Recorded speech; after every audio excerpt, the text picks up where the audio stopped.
Selamat pagi saudara-saudari sedharma, terimalah salam dharma dari kami. Namo Sang Hyang Adi Budaya, Namo Buddhaya.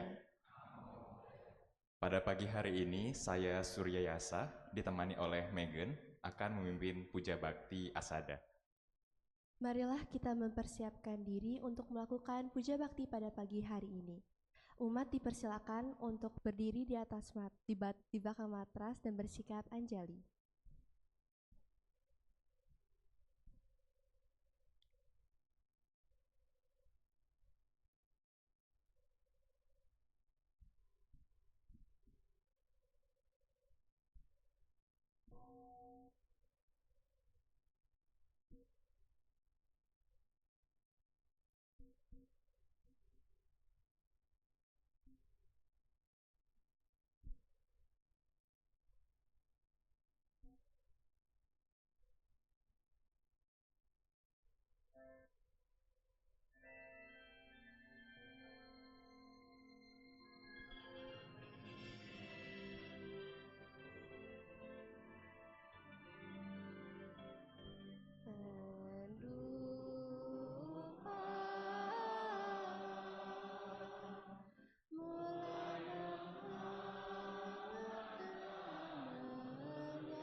Saat pujianku telah berlimpah-limpah, para Buddha menampakkan dirinya.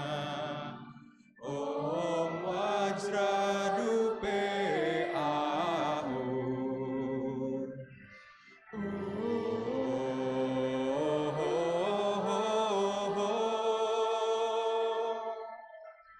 Awan kebahagiaan terbentuk di mana-mana saat pujianku telah berlimpah-limpah. Para Buddha menampakkan dirinya. Om Wajradupe Ahum. Om Wajradupe Ahum. Om Wajradupe Ahum.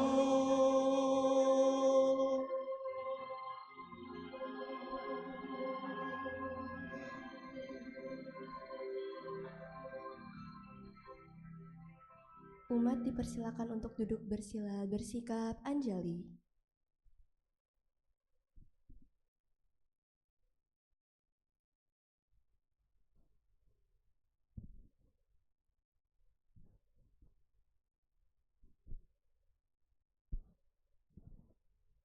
Kebaktian Asada akan dimulai dengan prosesi puja. Persembahan puja.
Persembahan pelita. Dengan pelita yang memancarkan cahaya terang, penerangan yang melenyapkan kegelapan, kepada Buddha, cahaya tiga alam, penghalau kegelapan, aku memuja. Persembahan air. Di hadapan altar Buddha, perkenankan kami mempersembahkan air ini berdasarkan kasih sayang yang paling patut menerimanya. Persembahan dupa. Dengan dupa yang harum semerbak, paduan unsur wewangian, aku menghormati Dia yang patut dihormati, tempat memuja yang tiada bandingannya. Persembahan bunga. Sekumpulan bunga yang terpilih ini, segar warna dan harumnya, aku persembahkan di kaki Buddha yang berupa bunga seroja suci. Dengan bunga-bunga ini, aku menghormati Buddha. Berkat jasa ini, semoga aku mencapai kebebasan. Seperti bunga yang akan layu, demikian pula badan jasmaniku mengalami proses pelapukan. Persembahan buah. Di hadapan altar Buddha, perkenankan kami mempersembahkan buah-buahan ini berdasarkan kasih sayang yang paling patut menerimanya.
Umat dipersilakan untuk duduk bersila bersikap berlutut bersikap Anjali.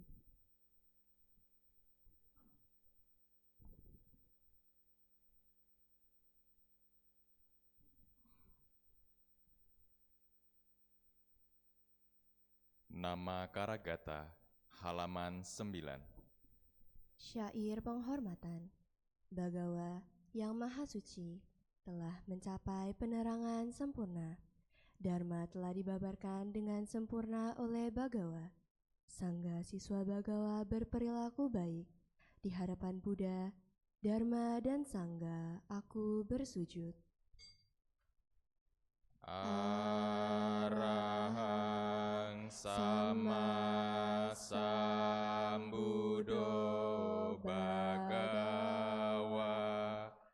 Buddhang bhagawantang abhiwademi. Namo Buddhaya. Swakato bhagavata dhammo dhammang namasami. Namo Dhammaya. Supatipano bhagavato sawaka sanggo sanggang namami. Namo Sanggaya.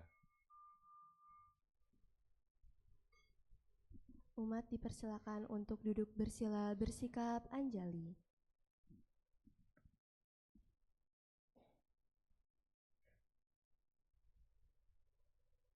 Wandana, halaman 16.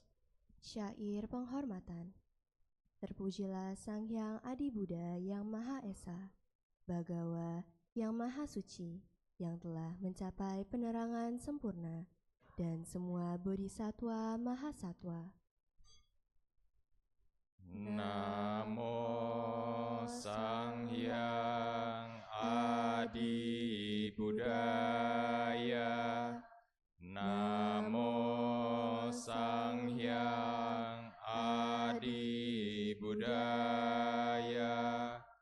Namo Sang Hyang Adi Buddhaya. Namo Tassa Bhagavato Arahato Samma Sambuddhassa. Namo Tassa Bhagavato Arahato Samma Sambuddhassa. Namo Tassa Bhagavato Arahato Samma Sambuddhassa.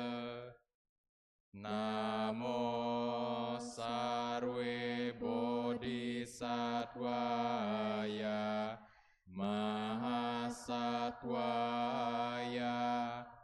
Namo Sarve Bodhisattvaya Mahasattvaya.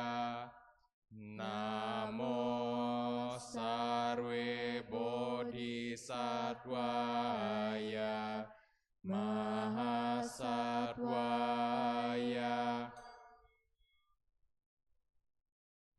Tisarana, halaman 17. 3 perlindungan. Marilah kita menyatakan diri berlindung kepada Buddha, Dharma dan Sangga untuk kedua kalinya dan untuk ketiga kalinya. Berlindung kepada Buddha, Dharma dan Sangga. Buddhang saranang gacchami. Dhammang saranang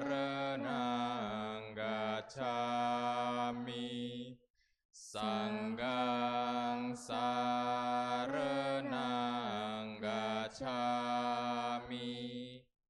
Dutiampi buddhang sarenang gacchami.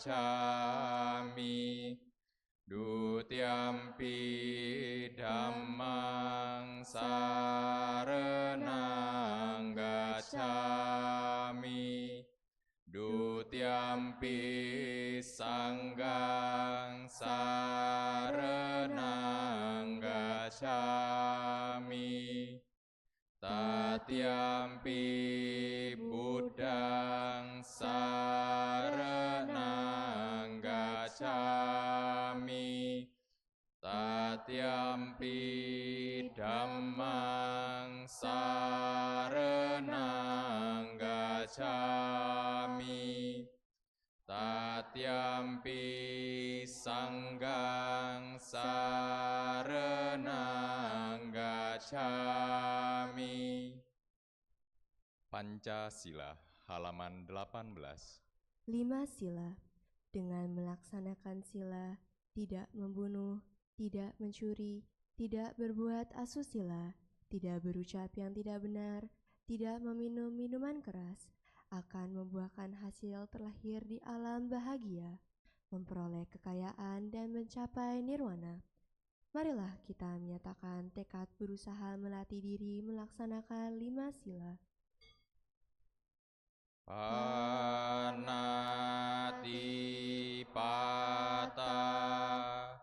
Weramani Sikkhapadang samadhyami.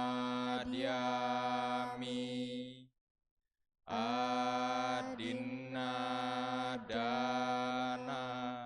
Weramani Sikkhapadang samadhyami. Kamesu micacara Weramani Sikkhapadang samadhyami. Musawada Weramani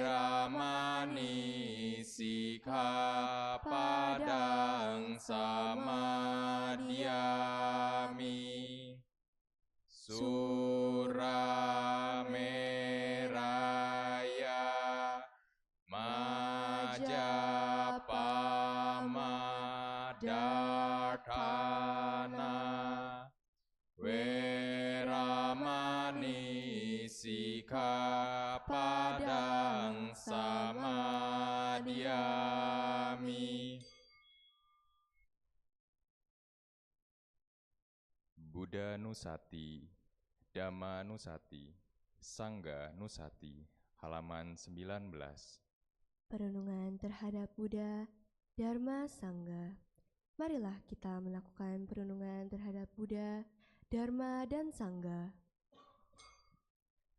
Iti piso bhagawa arahang samma sambuddho wijacarana sampano sugato lokawidu anutaro purisa dhamma sarati. Sata dewa manusanang buddho bhagawati. Swakato bhagawata dhammo sanditiko akaliko ehipasiko opanaiko pacetang weditabo winyuhi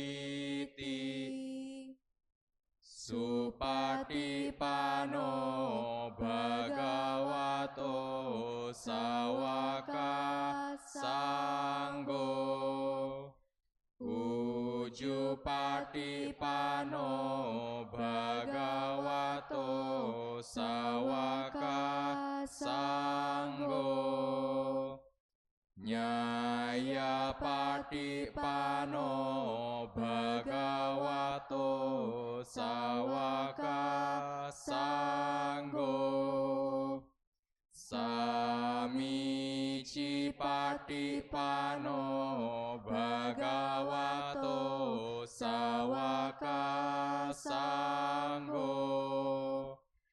yadidang cattari purisa yugani arta purisa Pugala esa bhagavato sawaka sanggo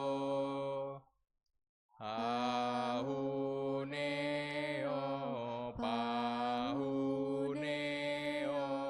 dakineo anjali karanio anutara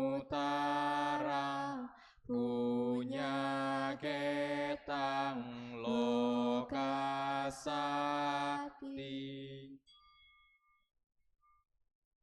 Suta pemutaran roda Dhamma. Dhammacakka Pawatana Sutta, Samyutta Nikaya, kelompok 56, bagian 11. Demikianlah telah saya dengar di suatu waktu Bagawa sedang berada di Varanasi, di Taman Rusa Isi Patana. Di sana, beliau menyampaikan kepada kelima biku sebagai berikut. Ada dua jalan buntu yang seharusnya tidak diikuti oleh mereka yang telah berpabaja. Apakah kedua jalan buntu tersebut? Yakni hidup yang ditujukan pada kesenangan indrawi yang tergantung dari objek-objek indrawi, rendah, kasar, biasa, bukan Arya, tak bermanfaat, dan hidup yang ditujukan pada penyiksaan diri, menderita, bukan Arya, tak bermanfaat. Dengan menghindari kedua jalan buntu tersebut, yakni jalan tengah yang direalisasi Tathagata, menghasilkan pandangan, menghasilkan pengetahuan, menghantarkan pada ketenangan, dan pemahaman langsung pada pembebasan, pada Nibbana. Dan apakah jalan tengah yang direalisasi Tathagata, yang menghasilkan pandangan, menghasilkan pengetahuan, yang menghantarkan pada ketenangan, pada pemahaman langsung, pada pembebasan, pada Nibbana? Tepatnya, itu adalah 8 jalan Arya, Arya Atangika Magga, yakni cara pandang yang tepat atau lengkap, samaditi, pikiran yang tepat, sama sankapa, ucapan yang tepat, sama waca, perbuatan yang tepat, sama kamanta, cara berinteraksi yang tepat, sama ajiwa, upaya yang tepat, sama wayama, sati yang tepat, sama sati, dan samadhi yang tepat, sama samadhi. Inilah jalan tengah yang direalisasi Tathagata, yang menghasilkan pandangan, menghasilkan pengetahuan, yang menghantarkan pada ketenangan, pada pemahaman langsung, pada pembebasan, pada Nibbana. Lebih lanjut, para biku, inilah kenyataan Arya tentang dukkha, dukkha sacca. Dilahirkan adalah dukkha, penuaan adalah dukkha, sakit adalah dukkha, kematian adalah dukkha, kesedihan, ratapan, penderitaan, kepedihan, dan keputusasaan adalah dukkha. Bertemu dengan hal yang tak disukai adalah dukkha. Berpisah dengan hal yang disukai adalah dukkha. Tidak mendapatkan apa yang diinginkan adalah dukkha. Singkatnya, kelima upadana khanda adalah dukkha. Dan para biku, inilah kenyataan Arya tentang timbulnya dukkha, dukkha samudaya. Rasa tak berkecukupan, tanha yang menimbulkan bawa, disertai raga, ketertarikan, dan nandi berharap mendapat kesenangan, mencari kesenangan di sana-sini, yakni senantiasa merasa kekurangan dari segi indrawi. Kamatana, ingin menjadi sesuatu atau sosok tertentu. Bawa tanha, menolak menjadi sesuatu atau menolak dianggap sesuatu. Wibawa tanah. Dan para biku, inilah kenyataan Arya tentang berhentinya dukkha, dukkha nirodha, memudarnya wiraga, berhentinya nirodha, kentasnya, ditinggalkannya, lepasnya dan bebasnya, secara menyeluruh dari tanha tersebut. Dan para biku, inilah kenyataan Arya tentang jalan yang menghantarkan pada berhentinya dukkha. Dukkha nirodha gamini patipada, tepatnya 8 jalan Arya. Cara pandang yang tepat atau lengkap, pikiran yang tepat, ucapan yang tepat, perbuatan yang tepat, cara berinteraksi yang tepat, upaya yang tepat, sati yang tepat, dan samadhi yang tepat. Muncullah pandangan cakhu, muncullah pengetahuan nyana, muncullah pengertian panya, muncullah pengertian langsung wija, muncullah kejelasan aloko mengenai hal-hal yang belum pernah terdengar sebelumnya. Inilah kenyataan Arya tentang dukkha. Muncullah pandangan, muncullah pengetahuan, muncullah pengertian, muncullah pemahaman langsung, muncullah kejelasan mengenai hal-hal yang belum pernah terdengar sebelumnya. Kenyataan Arya tentang dukkha ini harus diketahui secara seksama. Muncullah pandangan, muncullah pengetahuan, muncullah pengertian, muncullah pengalaman langsung, muncullah kejelasan mengenai hal-hal yang belum pernah terdengar sebelumnya. Kenyataan Arya tentang dukkha ini telah diketahui secara seksama. Muncullah pandangan, muncullah pengetahuan, muncullah pengertian, muncullah pengalaman langsung, muncullah kejelasan mengenai hal-hal yang belum pernah terdengar sebelumnya. Inilah kenyataan Arya tentang timbulnya dukkha. Kenyataan Arya tentang timbulnya dukkha harus ditinggalkan. Kenyataan Arya tentang timbulnya dukkha telah ditinggalkan. Muncullah pandangan, muncullah pengetahuan, muncullah pengertian, muncullah pemahaman langsung, muncullah kejelasan mengenai hal-hal yang belum pernah terdengar sebelumnya. Inilah kenyataan Arya tentang berhentinya dukkha. Kenyataan Arya tentang berhentinya dukkha harus dialami sendiri. Kenyataan Arya tentang berhentinya dukkha telah dialami sendiri. Muncullah pandangan, muncullah pengetahuan, muncullah pengertian, muncullah pengalaman langsung, muncullah kejelasan mengenai hal-hal yang belum pernah terdengar sebelumnya. Inilah kenyataan Arya tentang jalan yang menghantarkan pada berhentinya dukkha. Kenyataan Arya tentang jalan yang menghantarkan pada berhentinya dukkha harus ditumbuh kembangkan. Kenyataan Arya tentang jalan yang menghantarkan pada berhentinya dukkha telah ditumbuh kembangkan. Dan para biku, selama pengetahuan sebagaimana adanya yatha buddhang, dan pandangan saya akan 4 kenyataan Arya dengan ke-12 permutasinya belum lengkap atau menyeluruh, saya tak akan menyatakan bahwa saya telah merealisasi penggunggahan yang tak terbandingkan, lengkap dan sempurna di alam dengan para dewa, Mara dan Brahma, Pertapa dan Brahmana, orang-orang kerajaan dan orang-orang biasa. Tetapi, jika pengetahuan sebagaimana adanya dan pandangan saya akan keempat, kenyataan Arya dengan ke-12 permutasi adalah lengkap atau menyeluruh, Saya menyatakan bahwa saya telah merealisasi penggunggahan yang tak terbandingkan, lengkap dan sempurna di alam dengan para dewa, Mara dan Brahma, Potapa dan Brahmana, orang-orang kerajaan dan orang-orang biasa. Muncullah pengetahuan dan pandangan dalam diriku. Pembebasanku tak tergoyahkan. Inilah kelahiranku yang terakhir. Mulai sekarang, tiada lagi bawah.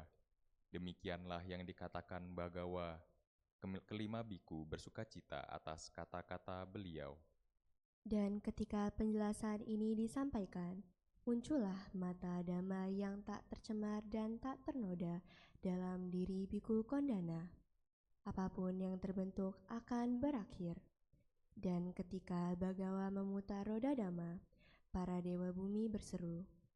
Di Varanasi, di Taman Rusa isi Patana, Bagawa telah memutar roda dhamma yang tiada bandingnya, yang tak dapat dihentikan oleh para pertapa atau samana, dewa, Mara atau Brahma, atau siapapun di jagat raya. Begitu mendengar seruan para dewa bumi, para dewa di alam Catu Maharajika ikut berseru. Para dewa di alam Tawatimsa, para dewa di alam Yama, para dewa di alam Tussita, para dewa di alam Himanarati, para dewa di alam Paranimita Wasawati, para dewa di alam Brahma ikut berseru. Di Varanasi, di Taman Rusa isi Patana, Bagawa telah memutar roda dhamma yang tiada bandingnya, yang tak dapat dihentikan oleh para pertapa atau samana, dewa, Mara atau Brahma, atau siapapun di jagat raya. Dhamma Desana, saudara-saudara dalam Dharma, tiba saatnya kita mendengarkan pembabaran Dharma yang pada hari ini akan disampaikan oleh Yang Mulia Bhiksuni Badra Satyani. Sebelumnya, saya akan membacakan profil singkat dari Yang Mulia Bhiksuni Badra Satyani, lebih akrab dipanggil Suhusyani. Beliau ditabiskan sebagai samaneri pada tahun 2002 di Wihara Ekayana Arama oleh Yang Arya Mahastawira Arya Maitri dengan guru pembimbing Yang Mulia Stawira Nyana Jaya Bumi. Beliau ditabiskan sebagai bhiksuni pada tahun 2007 di Taiwan dan merupakan seorang lulusan magister psikologi. Umat dipersilahkan berdiri saling berhadapan dan bersikap anjali untuk menyambut anggota sangga.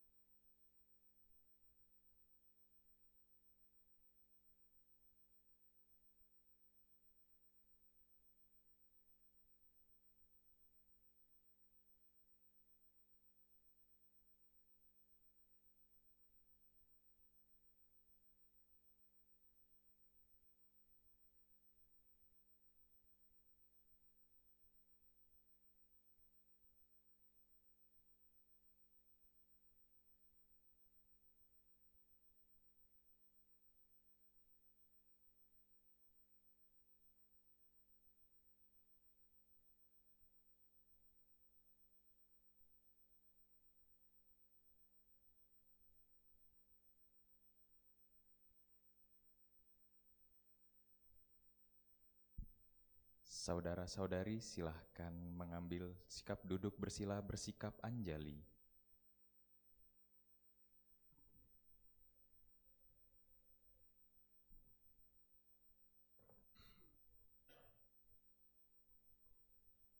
Aradhana Dhamma Desana, halaman 37. Permohonan pembabaran Dharma.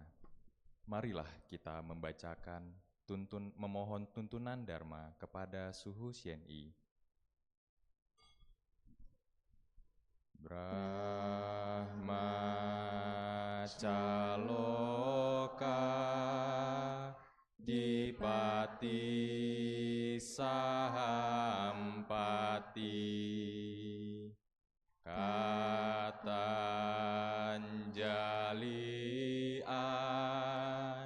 diwarang ayat cata santi dasata paraja kajatika dese tu damang anukampi mang pajak. Brahma Sahampati, penguasa dunia ini, merangkap kedua tangannya memohon. Ada makhluk-makhluk dengan sedikit debu di matanya. Ajarkanlah Dharma demi kasih sayang kepada mereka.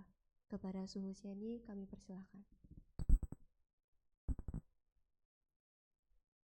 Ya, saya mengundang kembali kepada Anda semua, kita sama-sama merangkapkan kedua tangan. Kita mengagungkan Guru Buddha, para Buddha, Bodhisattva, dan Mahasatwa. Namo Sangyang Adibudaya, Namo Tassa Bhagavato Arahato Sama Sambuddhassa, Namo Sabbe Bodhisattvaya Mahasattvaya. Terpujilah Buddha, terpujilah Dharma, terpujilah Sangha. Wu sang shen shen wei miao fa, bai qian wan jian nan zhao yu. 我今见闻得受持，愿觉如来真实义。Dharma yang agung sungguh tiada tandingannya. Miliaran maupun kalpa sulit ditemukan. Kini saat ini aku melihat, mendengar dan menghayati.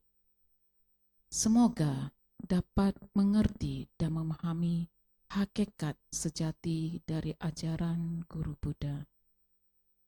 Ikutin apa yang akan kami ucapkan. Namo Benshi Shijia Moni Fo. Namo Benshi Shijia Moni Fo. Namo Benshi Shijia Moni Fo. Amitabha. Selamat pagi, Namo Sangyang Adibudaya, Namo Buddhaya. Terima kasih ya untuk hari ini. Lumayan, bukan lumayan ya, penuh. Ini nanti siang ikut wisudi ya. Ayo, siapa yang belum wisudi? Tidak berani tunjuk ya, takut nanti diminta sama Suhu Sendi ya. Ayolah wisudilah ya. Ingat, tadi Anda baru baca Budang Saranang Gacami, Damang Saranang Gacami. Nah, dikuatkan dengan sebuah ikrar di depan altar Buddha dan di depan Sangha. Supaya sampai dimanapun nantinya kita akan bertemu dengan ajaran Buddha. Baik Bapak Ibu semuanya, saudara-saudari yang berbahagia, yang selalu sejahtera, yang selalu sehat, yang setiap saat menjalankan ajaran Buddha. Hari ini kita sama-sama akan sedikit mengenang kembali. Kalau kata kerennya CLBK, cinta lama bersemi kembali, wajib terutama kepada Buddha. Minggu yang lalu, 2 minggu yang lalu, saya mengikuti satu kegiatan retret remaja. Ketika itu kami menanyakan beberapa hal yang berkaitan dengan Guru Buddha. Sebagian boleh dikatakan tidak mengetahuinya. Saya pribadi tentu ini satu hal yang cukup miris. Kita tidak mengetahui sejarah ataupun tidak pernah membaca sejarah Buddha. Hari ini di Ekayana Serpong, hari ini kita memperingati tentang Asada. Menurut Anda, Asada itu apa? Siapa yang menjawab? Kalau mau menjawab, kelak nanti terlahir di alam Buddha. Ada yang menjawab. Anda tahu nggak hari ini perayaan Asada? Tahu ya? Yang depan tahu, yang belakang? Yang depan sana? Tahu ya? Tahu ya. Walaupun yang satu jelas sekali dia ngangguknya ya, saya kelihatannya. Asada ini memperingati apa? Khotbah Dharma. Siapa? Khotbah Dharma siapa? CNI. Khotbah Dharma siapa? Saudara-saudariku. Guru Gautama. Apa temanya yang disampaikan oleh Buddha? Tadi masuk ada lihat papan tulis di bawah enggak? Begitu pintu masuk kan ada papan tulis tuh. Begitu masuk sebelah kanan. Ada papan tulis, baca enggak? Enggak baca ya? Kasihan yang buat ya. Mereka dari minggu lalu sudah buat. Tentu kita kenal dengan bahwa Buddha pertama kali membawakan ajarannya ya, terutama kepada 5 orang pertapa. Tentu saya tidak akan membahas itu. Saya yakin itu sering dibahas. Dan sering juga kita membaca. Kali ini saya akan membahas sejarah tentang Buddha, bagaimana spiritual perjalanan guru Buddha kita ini bisa kita jadikan praktek sehari-hari kita. Karena biasanya, saya sering mengungkapkan ini, ketika kita ingin mengambil ataupun kita melakukan sesuatu hal untuk menguntungkan diri sendiri, kita akan mengambil, Buddha juga kan begitu. Jadi untuk membenarkan diri sendiri. Tetapi tidak mencari lebih jauh, Buddha kenapa demikian? Oleh karena itu mari kita mengenang sejenak guru Buddha kita ini. Buku ini ada 3, Riwayat Agung Para Buddha. Ada bukunya ini. Anda punya buku ini enggak? Enggak ada ya? Nah, berarti saya punya berkah lebih bagus ya, ada buku ini. Kita akan mulai dari pertama, sebelum Buddha Gautama terlahir sebagai Pangeran Siddhartha. Sebelum itu beliau sebagai apa? Halo? Kamu jangan jawab lah. Kamu dari sekolah minggu sudah tahu. Biar bapak-bapak, ibu-ibu, saudara-saudara kita ini yang menjawab. Saya bukan mau menguji, enggak. Saya ingin kita sama-sama menggali kembali. Sebelum Pangeran Siddhartha, kita bisa tahu beliau itu di zaman sebelum menjadi Pangeran Siddhartha. Sebagai siapa? Petapa namanya? Ya, sudah. Beliau ini dulunya sebagai seorang petapa Sumedha. Ternyata pada kehidupan itu, beliau ini sudah terlahir sebagai seorang Brahmana. Dijelaskan di dalam buku ini, orang tuanya baik papanya, kalau sekarang bilang papa ya, papa sama mamanya, ibu dan ayahnya ini memang seorang Brahmana. Jadi dikatakan beliau ini benar-benar sangat murni. Dan juga ternyata beliau ini memiliki harta yang sangat banyak. Kaya. Sangat-sangat kaya. Dan pada waktu itu juga beliau sudah merenungkan. Beliau itu sudah merenungkan tentang lahir, usia tua, dan sakit. Hebat ya. Itu terlahirnya sudah berapa juta tahun, miliar, triliunan tahun. Yang sudah sangat-sangat jauh sekali. Tetapi ternyata pada saat itu sudah memikirkan atau merenungkan tentang lahir, usia tua, dan sakit. Dan juga karena hal itu juga lah yang menjadikan beliau ingin mencari cara memadamkan usia tua, ketakutan, dan yang namanya kematian. Kalau kita saat ini, apa yang kita cari? Petapa Sumedha ini dia mencari untuk memadamkan usia tua, ketakutan, dan kematian. Kalau kita yang sudah tua, mukanya benar gak sih? Kita sibuk ya, setiap hari sibuk melihat dengan media sosial, cara mengencangkan wajah, diangkat-angkat, ditekan-tekan. Kadang-kadang saya lihat mukanya bagus ya, entah gimana dia cara tariknya. Tapi kan kelihatan lehernya. Ini khusus wanita ya, jangan takut, saya juga wanita ya. Jadi, saya pernah lihat satu orang tidur, apa tuh namanya? Warna emas, ditempel di sini. Di sini. Saya tanya, apa itu?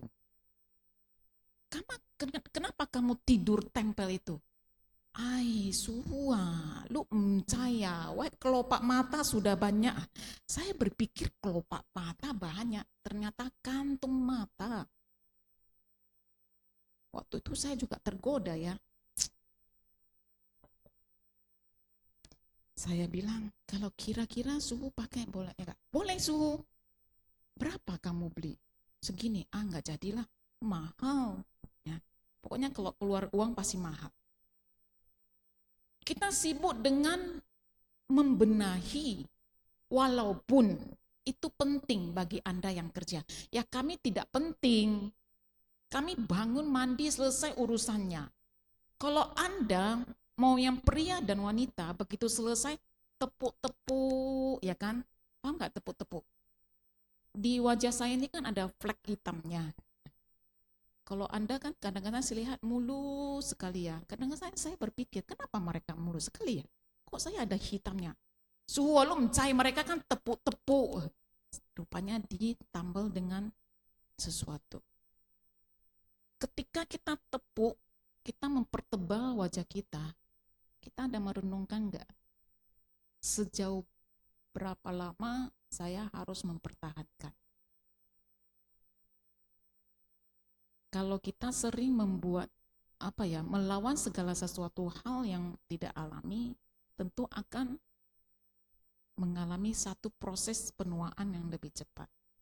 Kita lihat aja beberapa artis, ya mungkin Indonesia nggak pernah kelihatan yang di barat, ataupun orang-orang tertentu yang membuat muka wajahnya itu loh.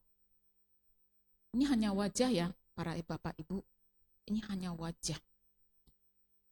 Karena kita ada rasa takut ini menghadapi usia tua. Dan kita takut menghadapi yang namanya kematian. Padahal Buddha di masa sebagai petapa Sumedha aja coba bayangkan, sudah mengingatkan kita tentang usia mati dan kematian. Tetapi dua ini justru yang kita paling takut. Apalagi orang Medan, ada yang dari Medan, nasibmu lah ya sama dengan saya. Kita sama-sama orang Medan. Ataupun double katakan kita keturunan Chinese, kalau membahas tentang kematian, itu kayaknya tabu. Padahal justru kita harus mengingat kematian. Karena kalau kita mengingat hal ini, kita akan cepat mengupgrade diri kita. Sebelum tidur, info dulu. Sebelum tidur, meditasi dulu. Sebelum tidur, mengingat satu hari ini apa yang telah saya lakukan. Besok saya harus lakukan apa. Harusnya demikian. Tapi kita terbalik. Setelah dia mengetahui bahwa usia tua, kematian, dan ketakutan ini tidak hanya duduk meditasi untuk mengatasi untuk bisa ngatas ini? Tidak. Dan pada masa itu ternyata beliau juga meninggalkan rumahnya. Hartanya beliau bagi-bagikan ke masyarakat sekitarnya. Kalau kita, ya tentu berbeda kalau kita bilang. Namun ada sesuatu harta yang dapat kita bagikan. Apa? Ucapan, perilaku yang baik. Ucapan yang baik, perilaku yang baik. Itu adalah suatu harta yang sangat luar biasa. Dan satu lagi, kita menjaga kesehatan. Itulah harta yang sejati. Karena kesehatan itu untuk sekarang bukan hal yang gampang kita dapat. Ya.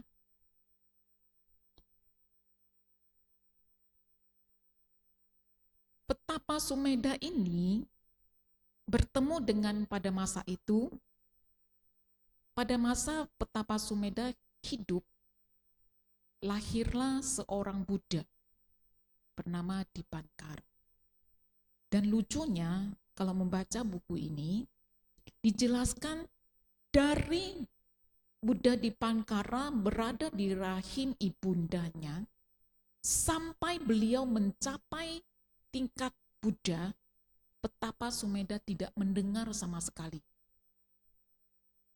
Tidak mendengar ada lahirnya seorang Buddha di masa beliau. Coba bayangkan. Hidup di masa di mana akan lahir seorang Buddha, tapi beliau tidak tahu. Kenapa? Karena masa itu ternyata dia masuk ke dalam hutan untuk melatih dirinya. Dia menikmati satu tingkat kesucian, yaitu jana. Jangan tanya saya, jana itu bentuknya gimana, rasanya gimana. Saya tidak tahu, karena saya belum capai di sana. Namun dijelaskan, jana itu termasuk salah satu tingkat kesucian. Jadi dia menikmati pencapaiannya ini. Kita capai apa? Ya mungkin Anda capai dalam pekerjaan Anda mencapai dalam sebuah latihan Anda, mungkin ada perubahan. Harusnya ada setelah sekian lama kita ini sebagai umat Buddha. Ketika bertemu dengan Buddha Dipankara pada masa itu, awal pertama dia tidak mengetahui begitu banyak orang yang berkumpul. Sama halnya dengan kehidupan Buddha Gautama. Jadi ketika Buddha mau datang ya dari tempat tinggalnya beliau mau ke satu desa, biasanya itu pasti orang berkumpul dan dia menanyakan kenapa begitu ramai. Dan akhirnya diketahui ada seorang Buddha Dipankara. Dan dia menanyakan siapa dia. Siapa itu Buddha? Ya, jadi begitu Buddha lewat, dia melihat terpukau. Seperti kita kalau lihat opa ganteng terpukau gitu.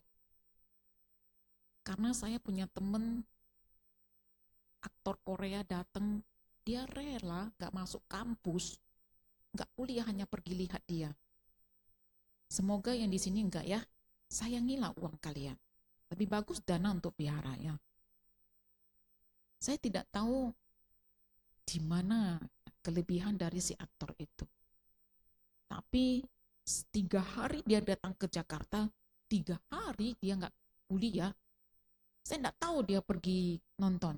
Dia hanya tinggal pesan, Bisuni tolong ya nanti kalau ada materinya saya pinjam ya. Saya nggak masuk.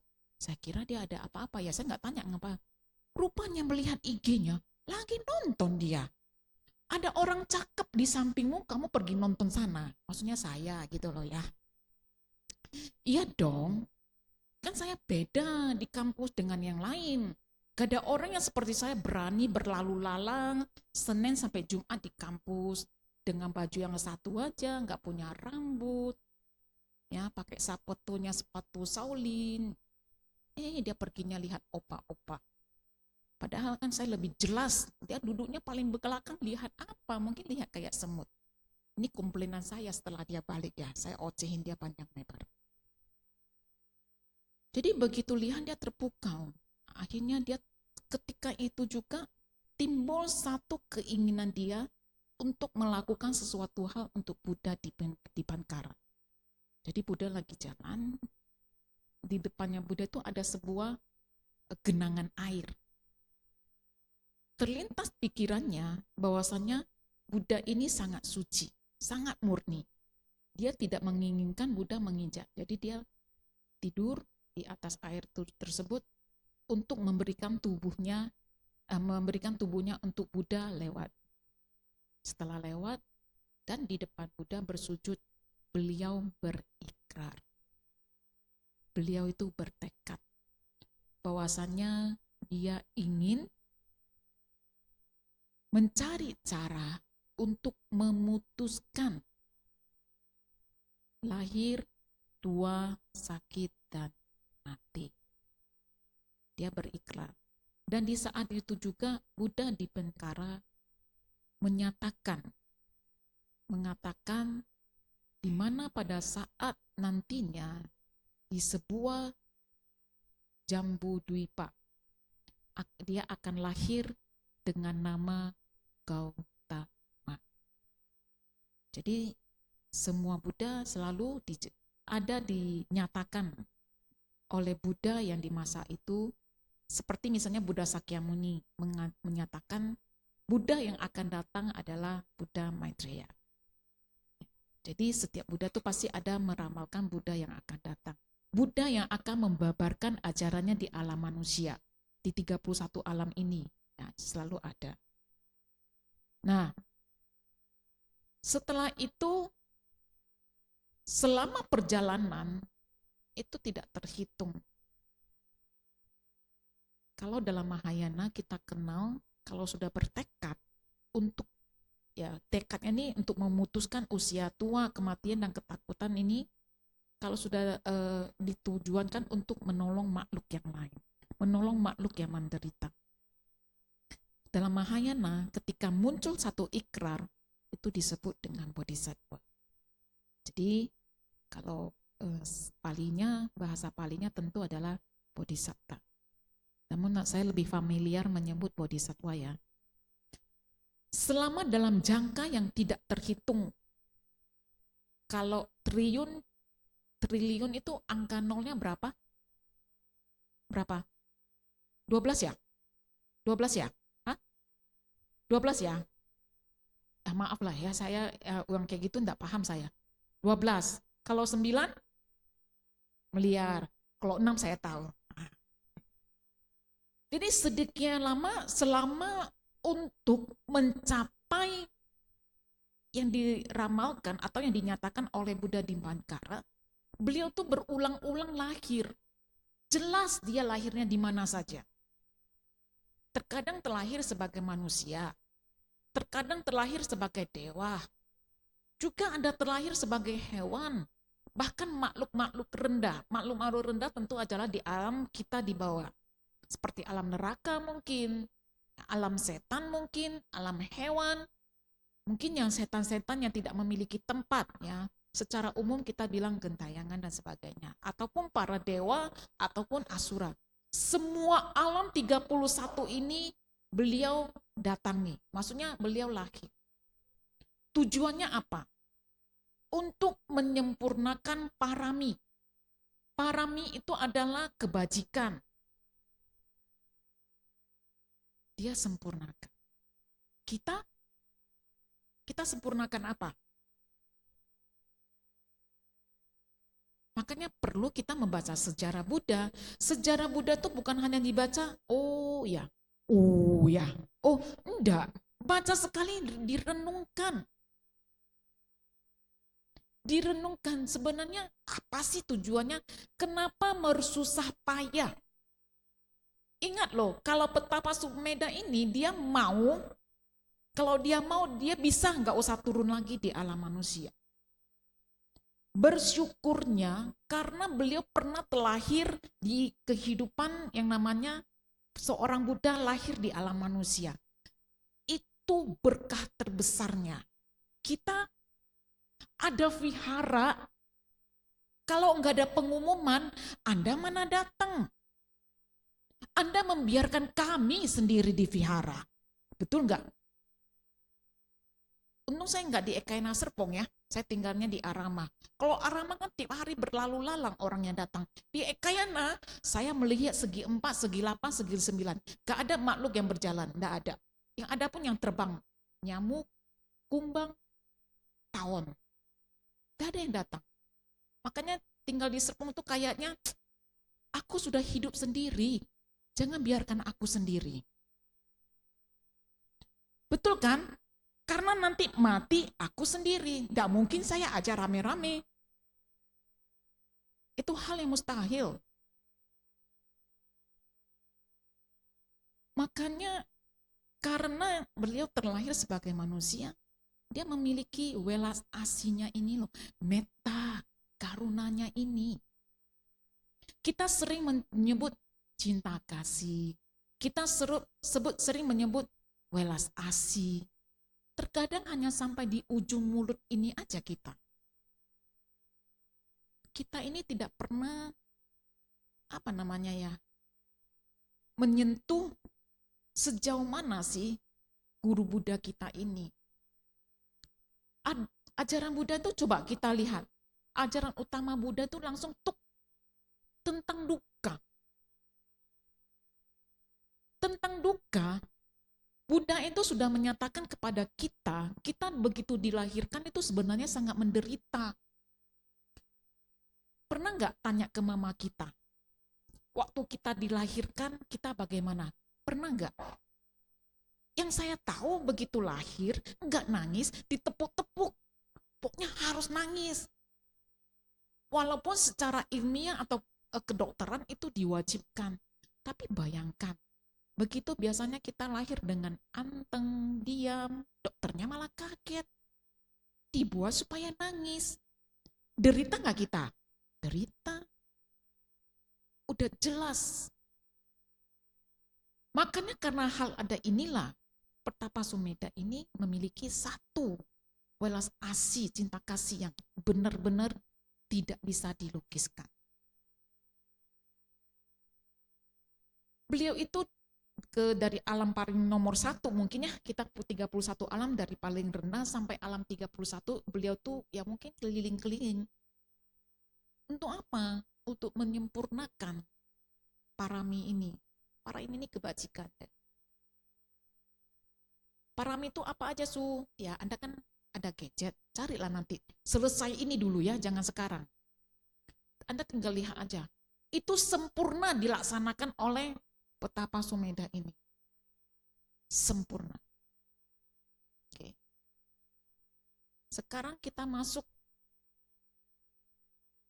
zamannya dengan sebuah nama Jambudvipa. Terdapat sebuah kerajaan. Nama kerajaannya apa? Kalau saya tes anak-anak sekolah minggu ya, adik-adik, Pangeran Siddhartha terakhir di kerajaan apa? Mereka bisa jawab. Anda bisa jawab nggak? Nggak bisa ya? Bisa? Di mana? Anda taunya mall apa? Taman Anggrek, Citraland, Central Point, Plaza Indonesia. Tapi kita ini lupa di mana sih Buddha kita lahir. Kita harus tahu Buddha itu terlahir di kerajaan apa. Karena itu penting. Terlahir di sebuah kerajaan. Beliau ini orang tuanya dengan sekian tahun tidak memiliki anak. Sangat lama ya, dengan usia yang boleh dikatakan mulai menuju usia senja lah ya. Baru dikatakan beliau mengandung. Cara mengandungnya beliau itu kan karena mimpi. Beliau memimpikan seekor gajah putih dengan 6 gading. Gading tahu ya, itu 6 gading itu adalah Sat Paramita. Jadi masuk ke perutnya beliau. Sejak saat itu dinyatakan Ratu Maya mengandung.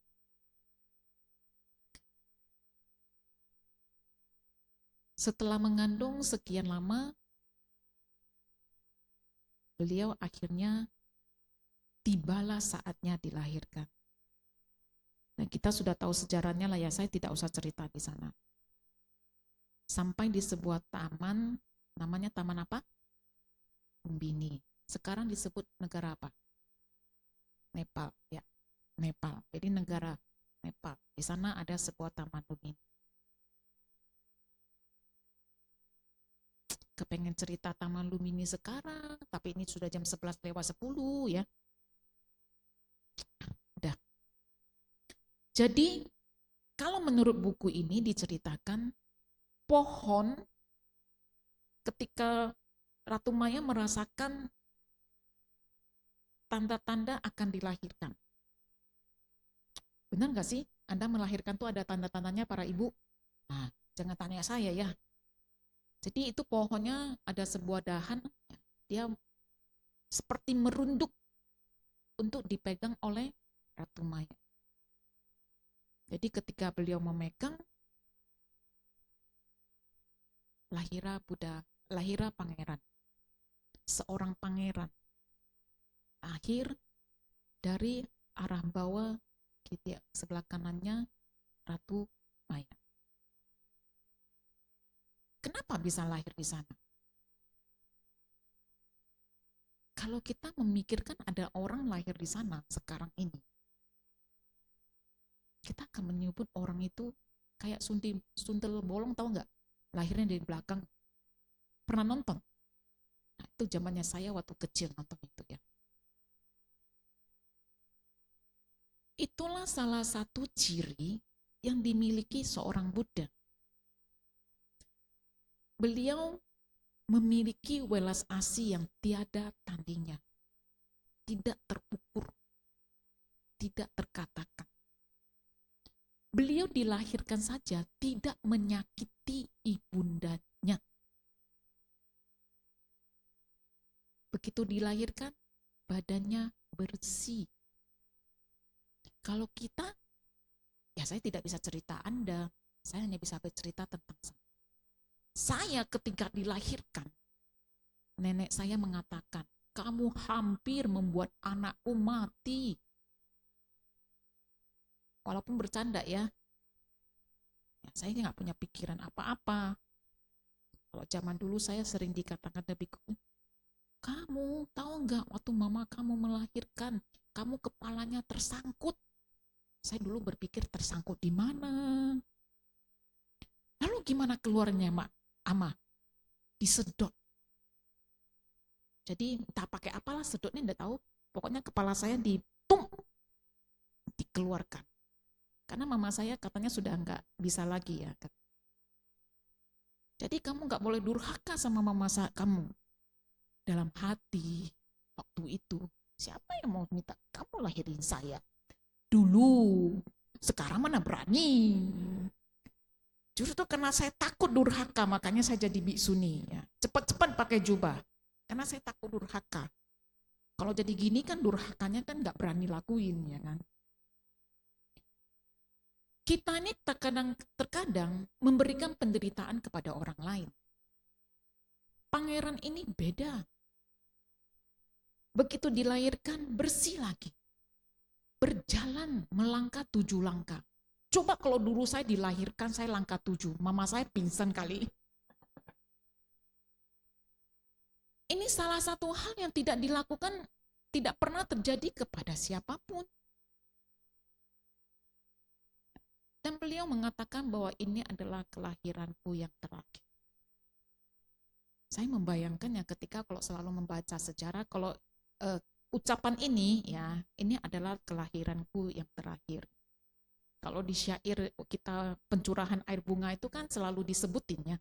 Kalau baca itu merenungkan Kalau saya dulu lahir melangkah 7 lalu ngomong kayak gitu, satu keluarga pingsan semua. Dibilang ini anak dari mana ya? Mungkin. Karena kita tidak bisa menerima kenyataan itu. Beda dengan sekarang.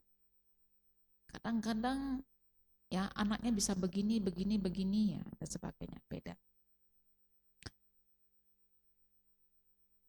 Dan dinyatakan setelah lahir beliau diramal. Itu diundang ya banyak peramal. Namun satu yang pasti ramalannya, bahwa beliau ini akan menjadi seorang Buddha. Kita tidak pernah begitu dilahirkan diramalkan, tapi kita dibentuk. Anak saya harus begini, dan begini. Itu memang harapan orang tua. Dan memang sampai saat ini pun, ya mama saya tidak bilang, semoga nanti besar anakku yang pertama ini jadi biksu. Tidak pernah ngomong gitu. Nah, tidak pernah. Tapi saya berterima kasih. Mama saya akhirnya mengizinkan saya jadi biksu. Jadi, dengan ramalan tersebut ada yang salah satu meramalkan akan menjadi raja dunia. Memang indah ya seseorang yang dilahirkan kalau dia bisa menguasai dunia, namun dibawakan arah yang baik. Kebayang ya. Seperti contohnya saat ini kita semua kumpul ini, kita ini sama-sama mempraktekkan ajaran Buddha. Kita sama-sama mengulang ajaran Buddha. Kita sama-sama memiliki satu hati, satu pikiran, sama-sama untuk menjalankan kebajikan. Itu aja sudah indah. Namun ternyata ada seorang petapa dengan tegas menyatakan beliau itu akan menjadi seorang Buddha. Tentu dan kita sudah tahu pangeran ini hidupnya di istana. Dengan 3 istana. Luar biasa ya. Dengan 3 istana loh. Bapak, Ibu, saudara-saudari sedharma, dengan 3 istana dengan harta yang tidak bisa habis. Tapi justru inilah yang membuat beliau mau membantu semua makhluk untuk membebaskan dirinya dari penderitaan. Jadi ayah Anda, ya ayah si Raja Sudodana ini, karena tahu sudah ada ramalan dari petapa Asita ini menyatakan kalau dia akan menjadi seorang Buddha dengan melihat orang tua, orang sakit, orang mati, dan bertapa. Maka Raja Sudodana ini membuat semua istana tidak boleh ada orang tua. Kalau zaman dulu, yang namanya orang tua itu kan rambutnya putih ya. Rambut putih, keriput, ya mungkin kantong matanya turun ke bawah, dan sebagainya. Sehingga hal-hal itulah yang dicegah, ada yang sakit langsung dikeluarkan dari istana. Jadi 3 istana itu benar-benar full dengan para pria dan wanita yang cakep-cakep. Nah, hanya di sini nggak dijelaskan. Prianya itu yang mekar ke samping atau ke depan nggak dijelaskan. Juga tidak dijelaskan wanitanya itu bentuknya kayak biola atau gitar, nggak dijelaskan. Hanya dikatakan cantik dan cakep. Kalau zaman sekarang, rambut putih. Saya bertemu dengan anak muda usianya di bawah 30, udah punya rambut putih. Dia bukan cat ya, tapi ada uban ya, kalau kita bilang uban lah ya. Kita nggak boleh ngomong rambut putih ya, karena ada orang yang sengaja catnya jadi putih ya. Kalau zamannya saya, mana mau ada rambut putih? Takut. Sekarang keren. Merah, kuning, hijau. Ya, ada merah, kuning, hijau. Saya nggak kebayang itu cara ngeceknya gimana. Wahai para saudara-saudari sedharma, paling gampang nih beginilah.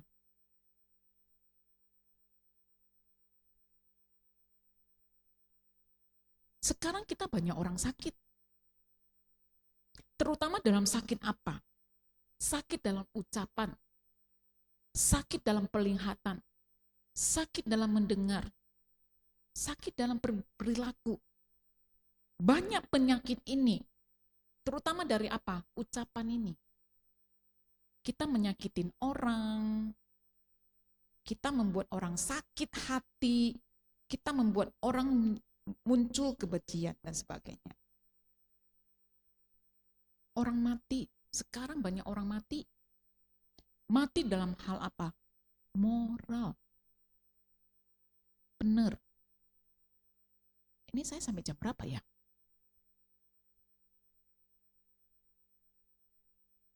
Sepuluh menit lagi. Yeay. Baru hidup di istana. Beliau belum keluar.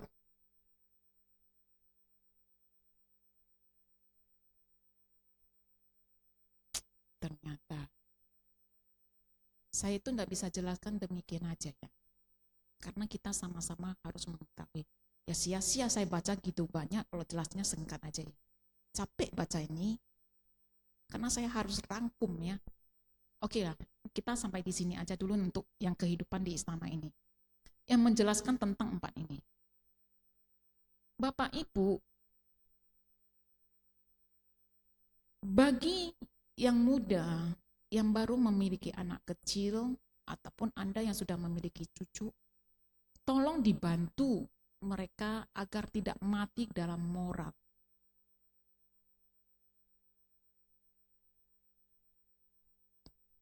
Saya melihat beberapa video di YouTube.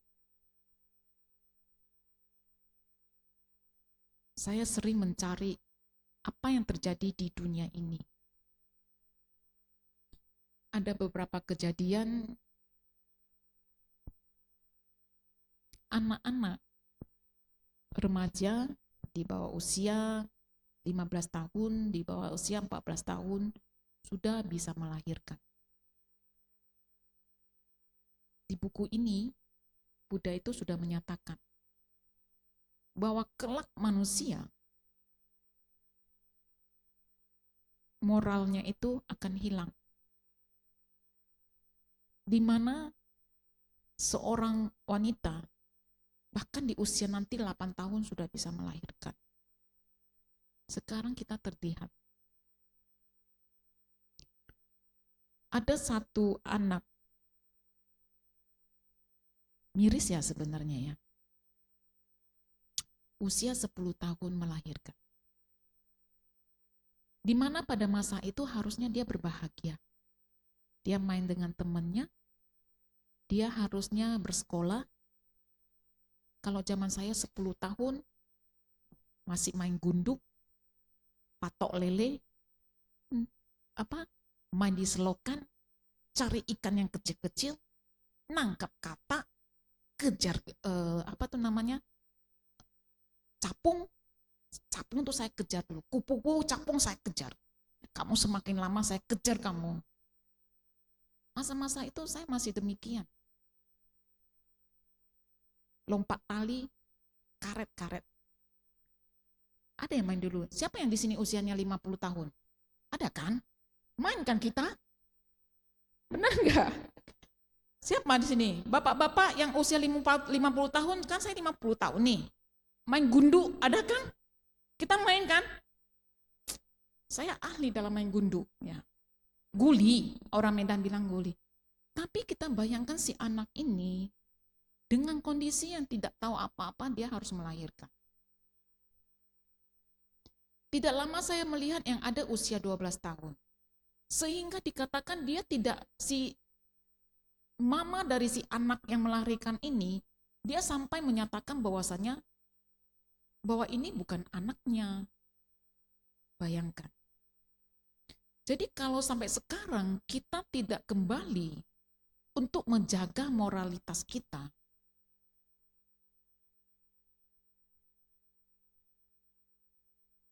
saya tanya Anda dulu, yang usia 50 tahun, dulu pakaian kita gimana? Tertutup kan? Itu kuntilanak pun kalah loh dengan kita pakaiannya. Tidak ada yang terlihat. Zaman sekarang, Coba Anda lihat oni-oni itu, nah pakaiannya gimana. Saya tuh kalau lihat kali sekilas lewat di IG saya atau di YouTube saya ya, saya berpikir ya, kalau mereka datang ke Indonesia, saya mau ceramahin mereka. Kasihan. Apapun alasannya, menurut saya, Buddha itu tidak mengajarkan demikian. Kita lihat Buddha. Buddha ketika tempat tinggal, itu kan Anda lihat ya, Buddha Rupang, sebelah kanannya kan terbuka. Jadi para bante kita, kalau di dalam vihara, ataupun di Bhaktisala, itu memang harus dibuka. Itu ada maknanya. Itu ada artinya. Loh, kenapa tertutup lah? Ya, karena kan saya dari tradisi Chinese. Anda nggak lihat ini jubah, warna kuning ini jubah. Cuma jubah utama.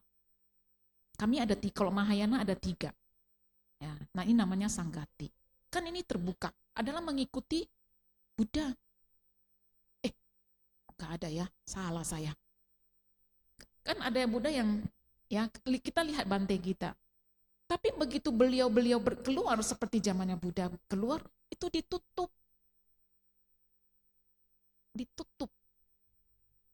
Kan itu salah satu hal yang menunjukkan bahwasannya kapan kita harus melakukan yang sesuai. Zaman sekarang sudah beda. Lalu yang terakhir, yaitu orang pertapa. Zaman dulu orang pertapa memang di hutan. Waktu zamannya dulu di India itu, para pertapa itu di hutan.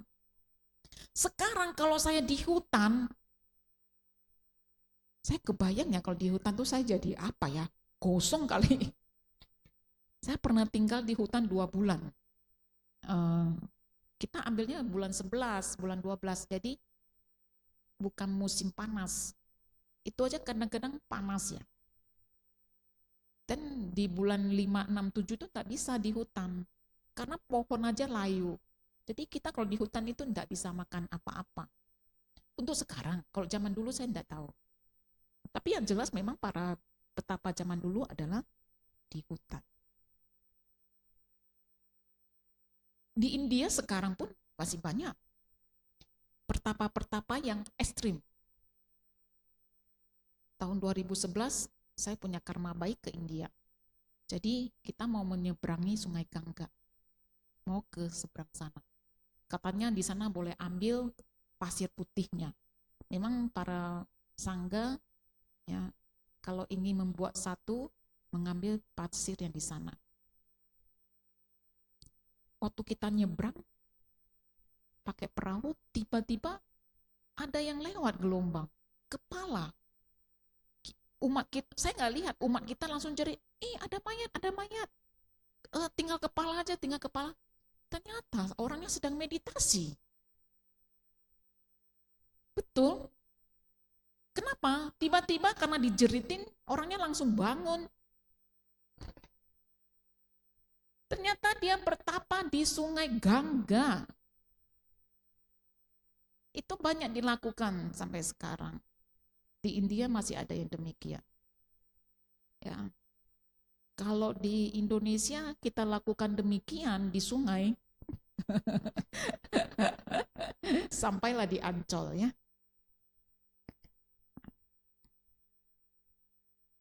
Untuk sekarang kamu mau jadi seorang petapa, itu sekarang ya, pertapa itu dalam arti meninggalkan kehidupan duniawi. Sebagai petapa yang tidak hidup lagi di berumah tangga. Tidak gampang untuk zaman sekarang. Karena ada hal-hal tertentu ya mungkin di Indonesia sudah tidak begitu ngetren. Tapi kalau di luar masih sangat banyak. Maka oleh karena itu setiap kali acara di sini yang lihatnya CNI lagi. Karena saya nggak bisa seperti amuba yang bisa merubah diri, nambah satu, tidak bisa. Jadi saya hanya bisa mengharap, berdoa, semoga selalu datang orang yang mau menjadi bhikshuni ataupun bhikkhu. Ya, Semoga ada. Atau kamu mau? Ada Bhante Gupta di sini ya. Mana tahu kamu jadi muridnya Bhante Gupta, kita sesiong loh. Jadi itulah 4 tanda ini yang menjadikan, tanda kutip ya, modalnya Pangeran Siddhartha untuk beliau mencari jalan. Kalau beliau tuh maunya langsung putus sih. Yang namanya lahir, tua, sakit, dan mati. Karena 4 hal ini adalah penderitaan yang tidak akan selesai selama kita terlahir di 31 alam ini. Ini akan lahir, jatuh. Kalau masih di sini, walaupun Anda lahirnya di alam surga, sebagai dewa ataupun dewi atau di Brahmana, kesempatan di sana untuk menjalankan praktek ajaran Buddha sudah akan lebih susah. Karena di sana adalah menikmati hasil karma baiknya. Hanya di alam manusia inilah kita yang bisa mempraktekkan ajaran Buddha. Terima kasih atas suara ting-teng. Nah, maka selesai untuk hari. Walaupun kita belum membahas tentang dia bertemu 4 hal ini, kenapa bisa bertemu, kenapa beliau ya, itu di dalam bertemu dengan 4 ini ada sejarah-sejarah yang sangat luar biasa yang terjadi. Lain kali lah ya. Ya mungkin tahun depan, Asada tahun depan, nah, ya dong, kan Asada kan menceritakan tentang perjalanan Buddha mendapatkan Dharma ini. Jadi saya utangnya di sana. Tahun depan lah ya, kita akan melanjutkan tentang Buddha itu setelah kehidupannya di istana, dia akan keluar, dia meninggalkan istana dan mencari satu titik pencerah. Semoga dengan singkat sejarah ini Anda menemukan satu titik apa yang akan kita lakukan hari ini, esok, dan selanjutnya. Oke, terima kasih. Semoga Anda bisa mendapatkan sesuatu hal. Namun sebelum saya tutup, saya ingin meminta tolong ya pada Pak Hasan untuk mengumumkan sesuatu hal. Ya, jadi paling tidak saya ingin melihat karena ada saya di sana. Baik, kepada Pak Hasan saya persilakan.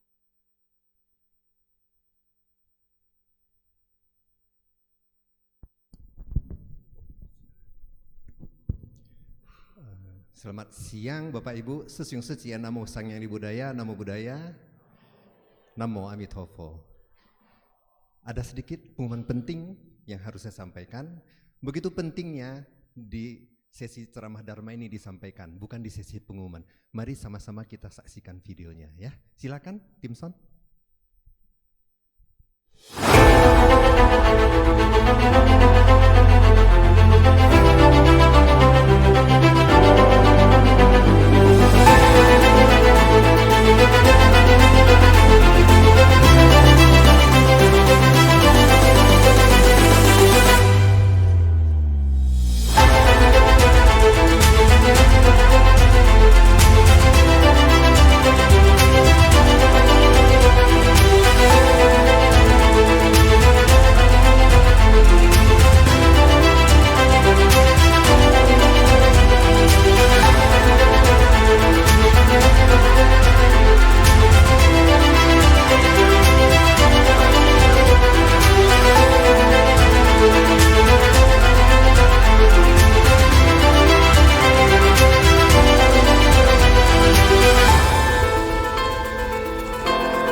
saksikan videonya kan?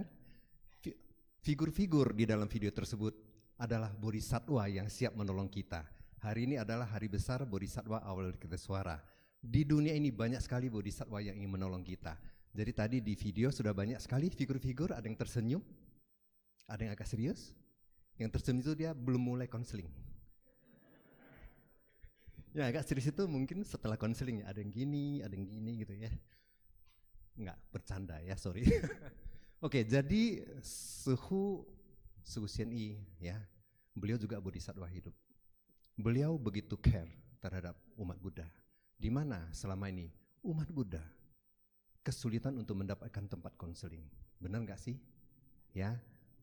Selain sulit menemukan tempat konseling, juga malu-malu karena tidak biasa, karena tidak kita biasakan di wihara. Jadi melihat dan mengingat begitu banyak umat yang membutuhkan ini, Suhu memimpin misi ini, ya, memimpin misi ini. Beliau mengumpulkan para Romo Pandita di lingkungan Ekayana Serpong dan Ekayana Arama, dan membernya nanti akan bertambah lagi, ya.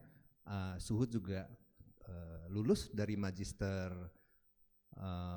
psikologi, ya. Lalu di dalam juga ada Ibu Lindawati, juga beliau seorang psikolog, ya. Jadi Suhu dan beliau berdua menjadi koordinator dan subkoordinator, lalu di bawah itu nanti akan dibimbing semuanya dan mendapatkan pelatihan yang diperlukan. Jadi teman-teman, ini khusus untuk umat Buddha dulu dan khusus untuk umat Wihara Ekayana Serpong dulu.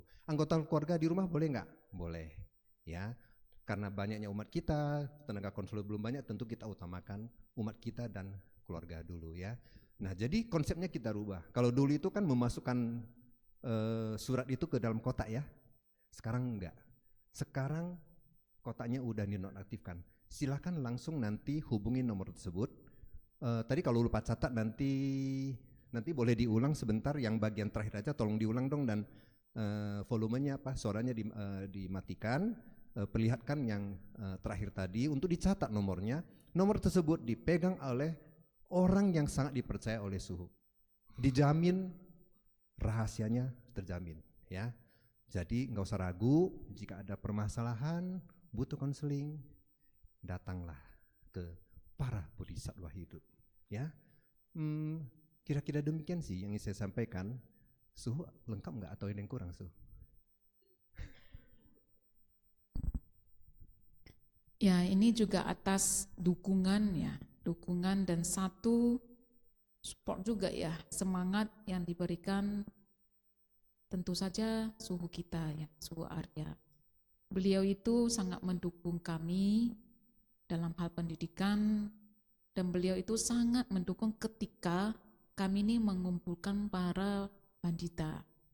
Tentu terutama adalah pandita, walaupun tidak semua yang ikut karena berbagai hal dan sebagainya.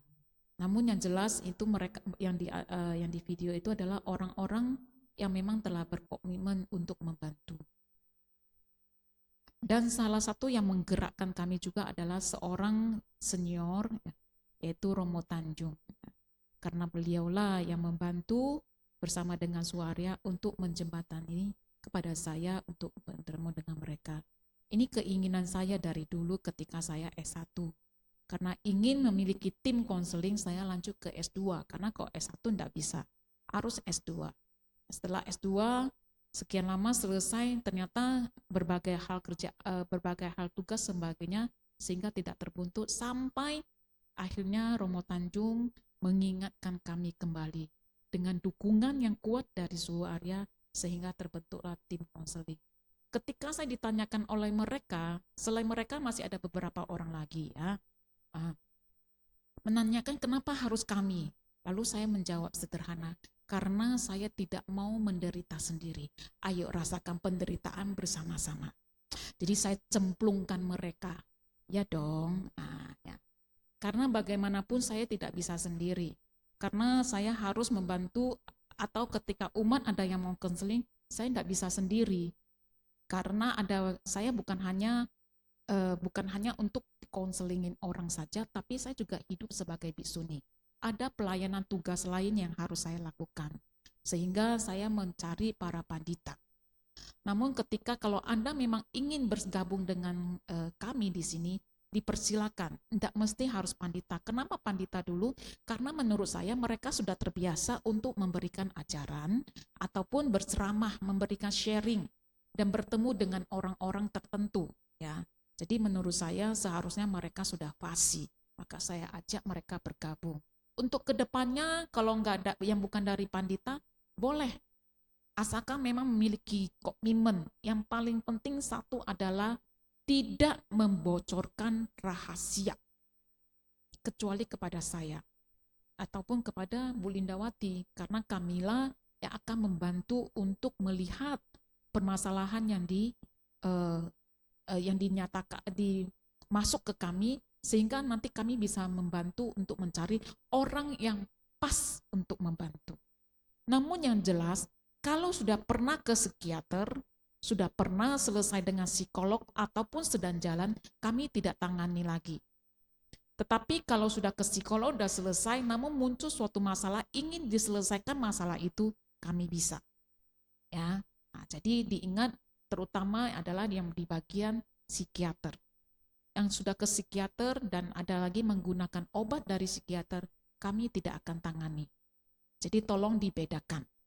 Jadi permasalahan yang akan kami tangani, yang kami bantu adalah hal-hal yang mengganggu setiap hari, yang mengganggu kegiatan Anda. Ya, sehingga mengganggu kegiatan Anda itulah yang akan kami bantu. Nah, semoga dari tindakan kecil dari kami ini bisa membantu Anda semua. Nah, semoga Anda semua selalu sehat, sejahtera, aman, sampai dimanapun juga, dan selalu berbahagia. Terima kasih, selamat siang, Namo Sang Hyang Adi Budaya, Namo Buddhaya.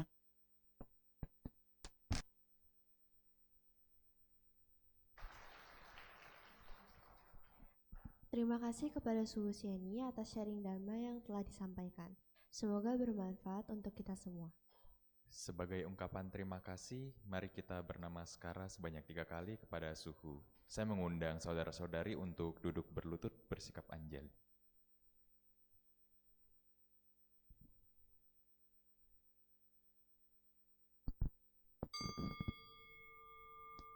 Ya, cukup 1 kali saja. Amitabha.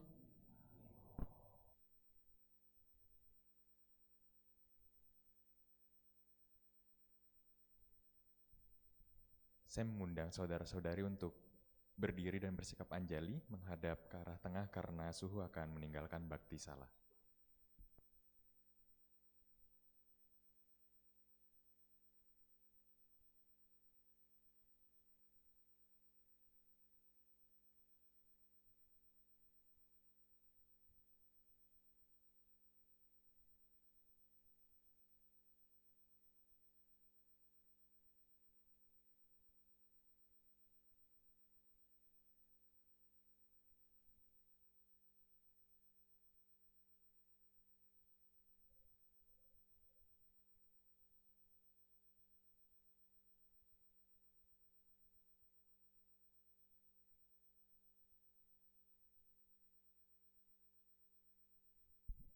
Umat dipersilakan untuk duduk kembali, bersikap anjali.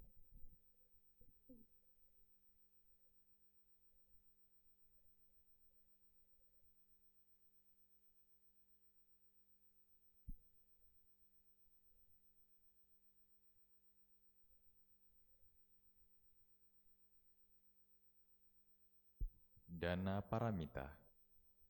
Kini marilah kita melakukan kebajikan dengan berdana untuk kepentingan Dhamma, seraya menyanyikan lagu Dana Paramita. Umat bisa menyalurkan dana melalui scan kode kris atau ke kantong dana yang disediakan.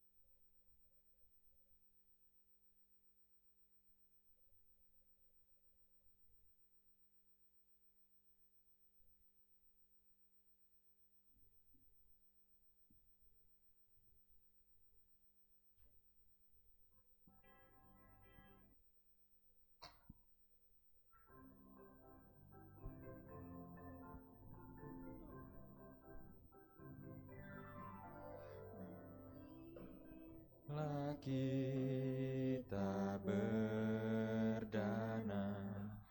untuk kepentingan Dharma.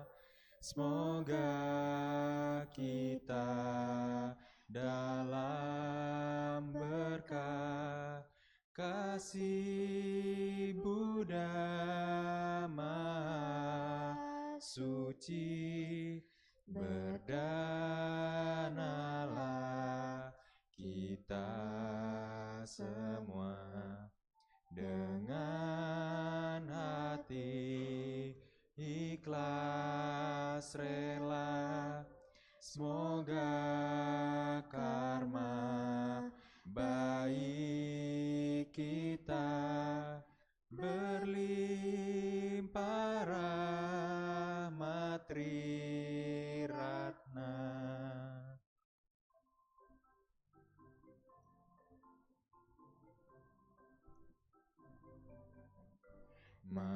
Marilah kita berdana mengembangkan paramita. Semoga kita hidup damai dalam kemurahan hati. Berdanalah kita semua dengan penuh sukacita. Semoga hidup kita bahagia untuk selama-lamanya.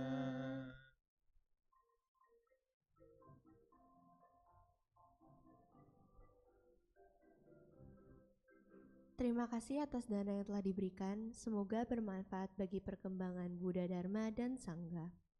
Selanjutnya, kita akan mendengarkan persembahan lagu yang akan dibawakan oleh Saudari Novelin dan Saudara Stephen dari tim kesenian.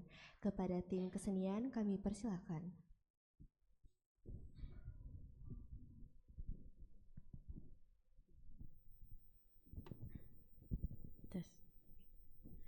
Namo Sangnya Adi Budaya, Namo Budaya semuanya. Perkenalkan, aku Novelin dan teman aku Stephen. Kita mau ngucapin selamat Hari Asado dulu kepada Bapak, Ibu dan teman-teman yang ada di sini. Hari ini kita mau menyanyikan satu lagu yang berjudul Asada. Nanti juga akan dibantu untuk ditampilkan liriknya. Bapak, Ibu dan teman-teman yang tahu lagunya boleh banget untuk nyanyi bersama-sama ya.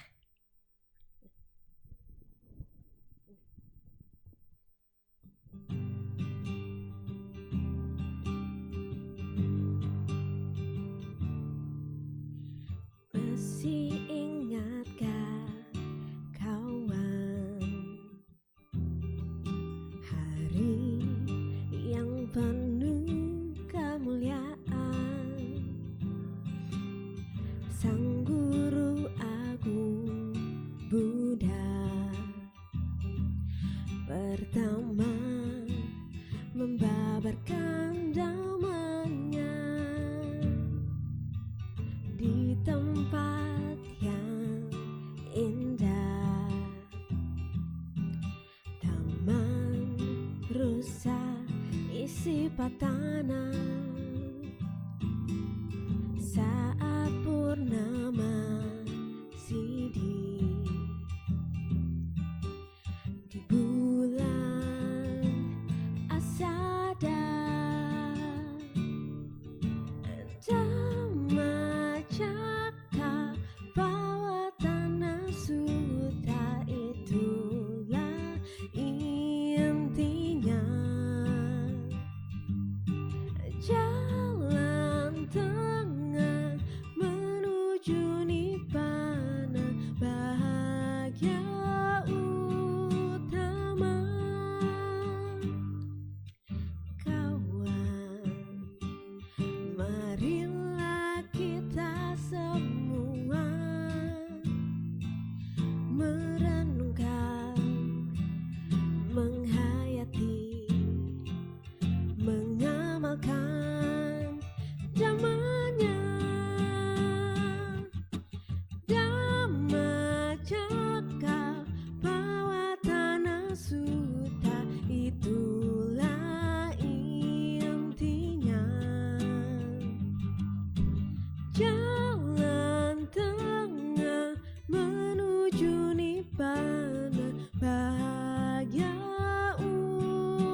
Terima kasih.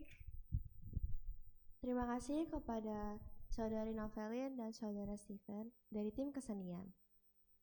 Selanjutnya kami mengundang perwakilan dari Ekayana Peduli untuk menjelaskan mengenai program anak asuh.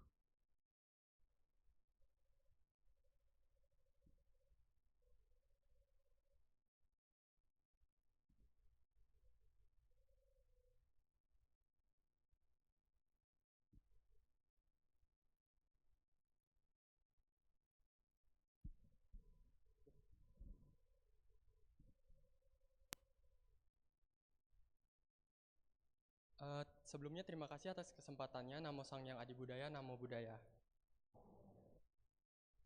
Perkenalkan, nama saya Dharma.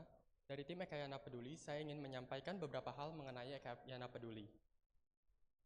Ekayana Peduli merupakan salah satu divisi dari Ekayana yang bergerak di bidang sosial dengan salah satu program kerjanya adalah menggalang dana untuk memberikan bantuan berupa beasiswa pendidikan kepada saudara sedharma yang membutuhkan. Berikut adalah ucapan terima kasih dari anak asuh penerima beasiswa tahun ajaran 2024-2025. Untuk anak-anak asuh, silakan maju ke depan.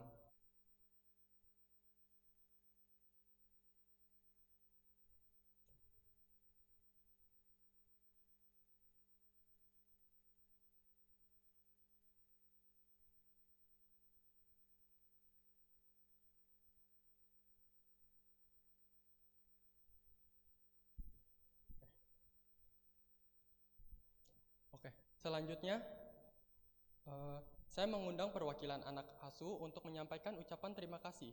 Dipersilakan kepada Saudara Wilson. Selamat siang, Namo Sang Yang Adi Budaya, Namo Buddhaya. Yang terhormat Bante Arya Maitri Mahastawira, selaku pimpinan Wihara Ekayana Serpong, Bante Dharma Wilmala Mahatera selaku wakil pimpinan Wihara Ekayana Serpong, para anggota sangga, dan para pengurus Wihara Ekayana Serpong, para donatur dan orang tua asuh, serta para hadirin yang sekalian kami cintai. Pada kesempatan yang berbahagia ini, perkenalkan nama saya Wilson sebagai perwakilan dari anak asuh Wihara Ekayana Serpong yang saat ini sudah lulus sekolah, merasa sangat terbantu atas dana pendidikan dari Ekayana Peduli. Untuk itu, kami semua anak-anak asuh menyampaikan rasa hormat dan terima kasih kepada para donatur dan pengurus sekalian yang sudah bersedia memberikan bimbingan dan dukungan kepada kami, baik materi maupun non-materi, yang sangat berarti bagi kemajuan pendidikan kami selaku anak asuh. Kami menyadari bahwa pendidikan merupakan tolak ukur dari kesuksesan di masa depan. Oleh karena itu, kami senantiasa mengharapkan dukungan dan kepedulian dari seluruh umat Buddhis untuk keberlanjutan anak asuh berikutnya.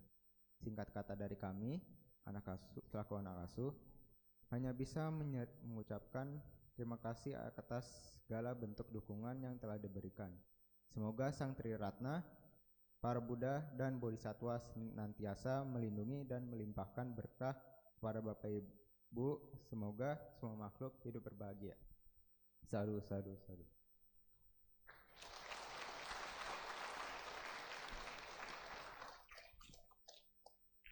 Terima kasih kepada Saudara Wilson.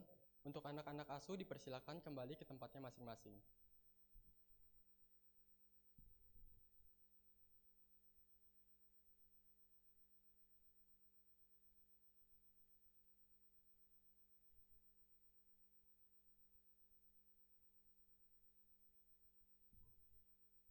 Selanjutnya, tim Ekayana Peduli membuka kesempatan kepada umat Ekayana Serpong untuk menjadi orang tua asuh untuk tahun ajaran 2025-2026.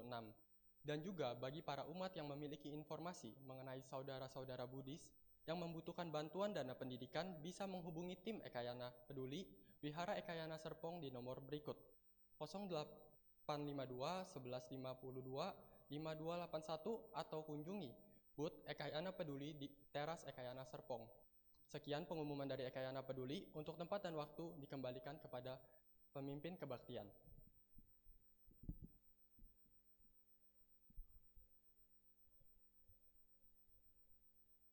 Umat dipersilakan untuk berlutut dan bersikap anjali.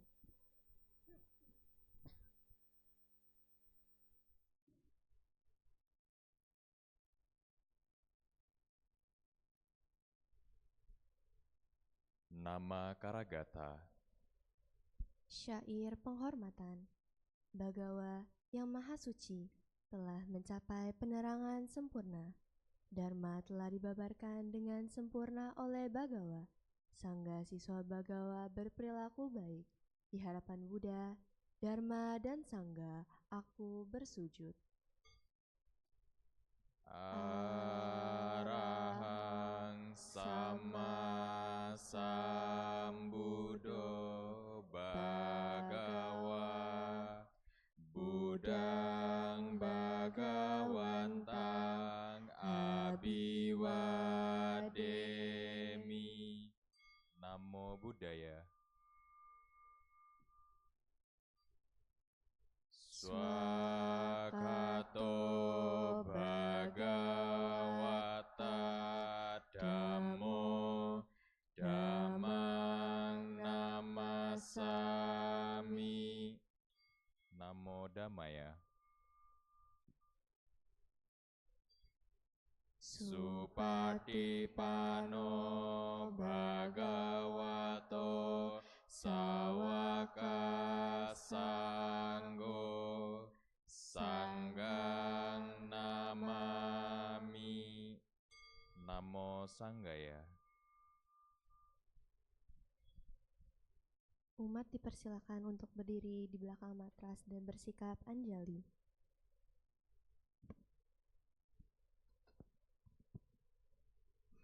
Gata pelimpahan jasa. Marilah kita mengembangkan jasa dan kebajikan yang telah kita peroleh dengan menyanyikan gata pelimpahan jasa.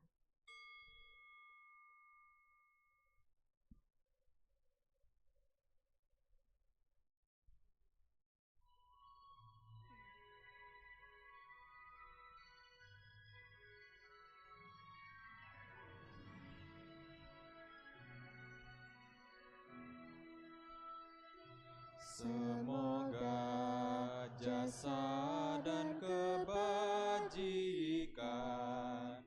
memperindah tanah suci. Para Buddha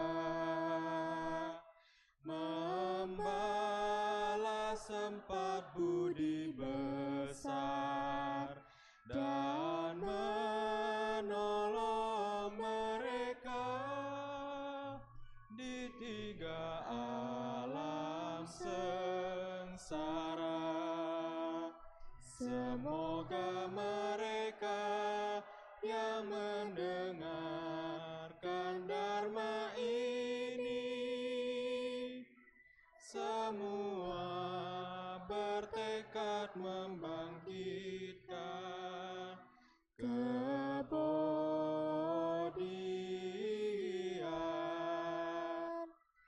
Sampai di akhir penghidupan ini bersama-sama lahir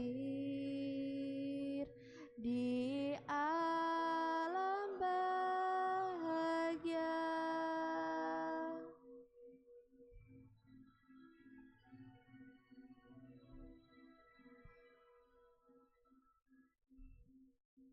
Sabe Sata Bawantu Sukitata. Semoga semua makhluk hidup berbahagia. Sadu, sadu, sadu. Puja Bakti Asadat selesai. Namo Sang Hyang Adi Budaya. Namo Buddhaya. Para umat diharapkan tetap di tempat hingga pemimpin kebaktian meninggalkan ruang baktisala.